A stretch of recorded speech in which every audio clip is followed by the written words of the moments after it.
If there is a loving God, then why is there so much suffering and pain in the world?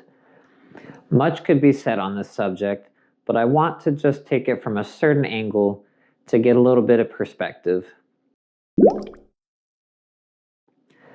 Suffering is, of course, due to both physical pain and emotional pain. Let's consider first physical pain. What if we didn't have physical pain? Well, there is a condition called congenital insensitivity to pain. You may think that sounds great. No pain? Actually, it's a nightmare. It is a curse. It is one of the worst conditions that you can get, and thank goodness it's very, very rare. These children are born not able to feel any pain whatsoever. And as you can imagine, a young rambunctious child interacting with the world, there's going to be a lot of bumps and bruises and scrapes. What if they couldn't feel it, and what if they had no stimulus to tell them, don't do this, this is harmful to your body? Well, these children grow up with lots of injuries, lots of damage to their bodies, and unfortunately, most of them, many of them, live very short lives. These children and teens as well, they'll chomp out their teeth because they don't feel it. They'll lose parts of their body because they have no inhibition. Some of them have lost eyes because they get an injury and they don't feel it and it festers. And I could go on and on with the gory details, but bottom line is anyone with that condition or a parent with a child with that condition can readily attest that pain ultimately is a good thing, and it prolongs our life because it is a warning that there's going to be damage to our bodies. What about mental pain and mental anguish? Why would God allow so much of that? Well, what if we didn't feel any emotional pain? Well, then we wouldn't feel guilt or regret. Well, you can imagine someone who doesn't feel any sort of remorse could turn into a monster, a sociopath who hurts indiscriminately. And you can imagine a society where no one feels emotional pain. Well, as a society, life wouldn't be very long and fulfilling, just as a life without physical pain wouldn't be a very long period. So would you rather have a short life marred by damage to your soul and to your body? Or would you like a longer life that's marked with pain here and there, but serves as a guideline, a guardrail to keep you on earth, to keep you alive, and to keep you functioning as part of society? I, for one, would rather have both physical and emotional pain so I can have perhaps a bit of a longer and a bit more fulfilling life than without. And critics may argue that, well, it's not so much the feeling of it as it is just so much cause for it. Well, a lot of pain is caused by the actions of others.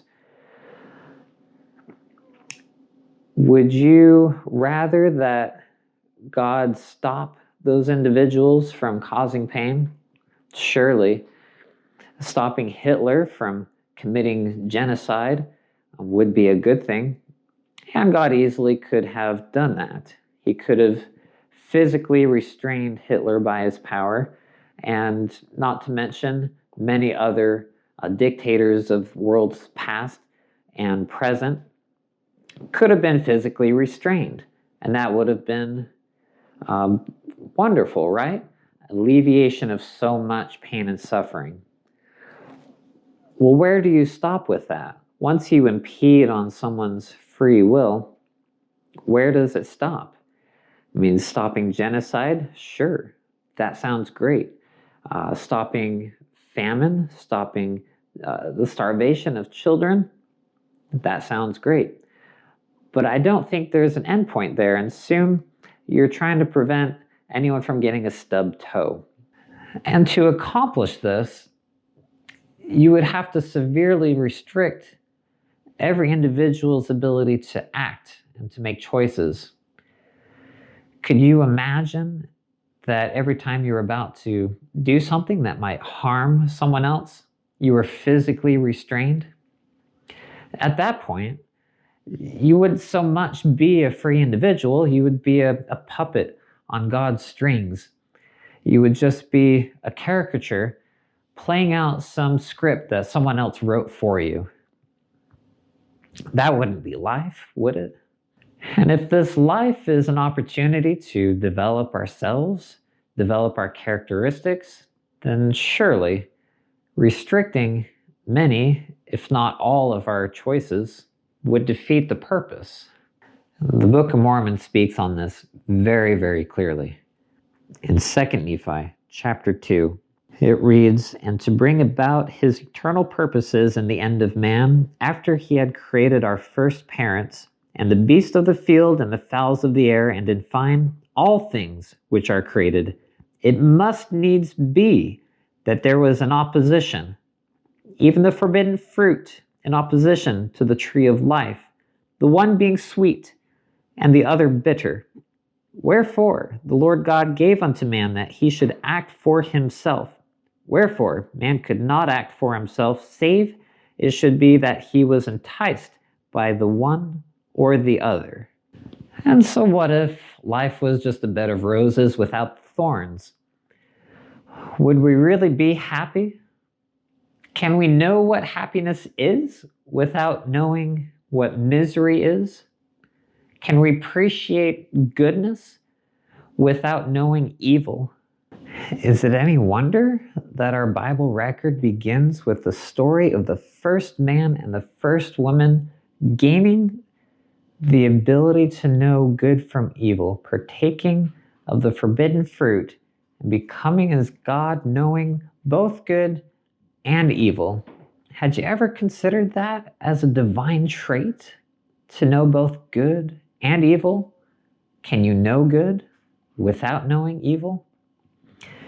Can you even have life without knowing good and evil?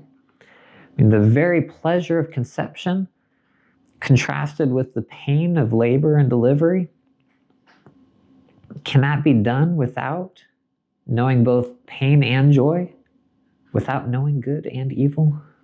The Book of Mormon says, no, you cannot.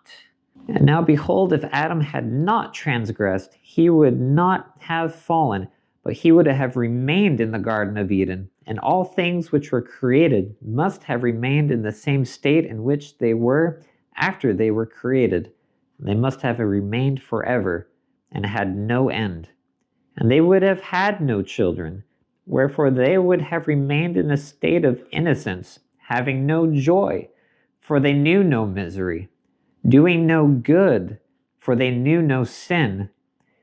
But behold, all things have been done in the wisdom of him who knoweth all things. So you can't really know God without facing the devil. And what else is this life but just the facing of the devil? We face him every day. We can't get away from him. Truly, we don't need to worry about hell because we're already here. But those who reach out for the goodness of God will find it, and they will know the contrast, because we have all endured the bitterness of the devil.